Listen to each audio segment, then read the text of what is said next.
Moja ya vitu vinavyompa wenge mwalimu akiwa darasani ni akiambia mwalimu hapo umekosea. Kwanza uaga onagi. Wapi hapa? Sio hapa. Sio hapo. Analazimisha point alipopatia. 3 mara 3 9. Sio hapo. Wadogo wamekaza. Na hii ni siri nawaambia. Kila mwalimu hasa wa primary ana mwanafunzi wake mmoja ambaye huyu dogo ananizidi akili.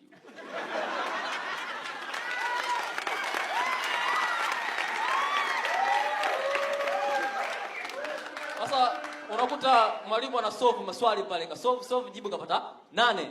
Yule dogo mwenye akili, mwalimu jibu 9. Teacher anamwangalia.